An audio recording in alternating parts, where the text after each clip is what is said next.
gouvernement, nos remerciements pour le soutien très solide dont a bénéficié la filière coton pendant cette campagne. Je me réjouis aussi que la campagne vraiment est en train d'aller dans le bon sens. Et merci pour avoir pris bonne note des engagements que le gouvernement est en train de faire pour booster la production et la productivité au niveau de ce sous-secteur. Vous avez reconnu que le gouvernement a fait des efforts. Et donc nous nous en réjouissons. Nous allons effectivement transmettre ce message à qui de droit.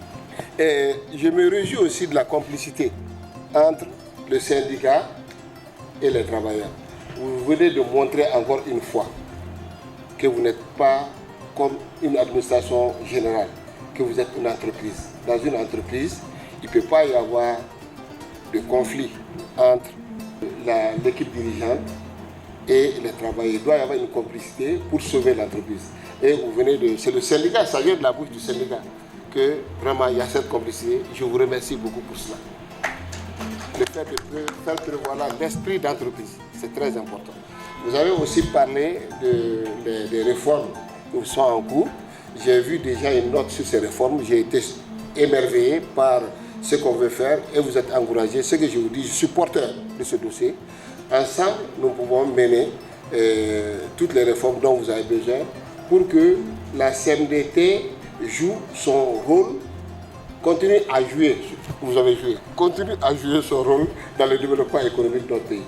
Ce que vous savez, dans votre importance dans l'économie, vous le savez, mais je suis obligé de vous rappeler par rapport à votre contribution dans le produit intérieur brut, aux recettes d'exportation. Aujourd'hui, si le Mali est un pays en guerre, pour que l'on puisse s'équiper, il faut avoir des devises. Qui est un des acteurs, l'agent économique qui contribue le plus en matière de recettes en devises? C'est bien la CMDT, donc c'est le lieu de vous féliciter.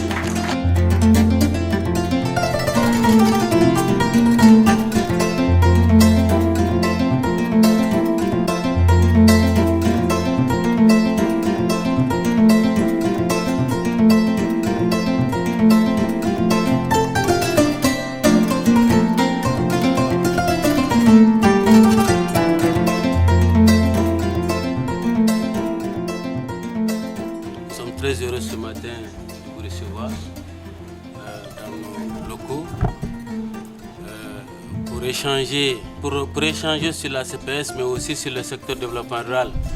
Parce que vous le savez, monsieur le ministre, la CPS joue un rôle extrêmement important dans le cadre de la coordination de la mise en œuvre de surévaluation des politiques et stratégies dans nos secteurs. En réalité, si vous le regardez, nous sommes un peu le gardien du temple. Et c'est en synergie que nous pourrons effectivement relever les défis. Relever les défis au niveau du ministère de l'économie et des finances parce que le problème des ressources s'est posé plusieurs fois. Moi, je vous demande d'anticiper.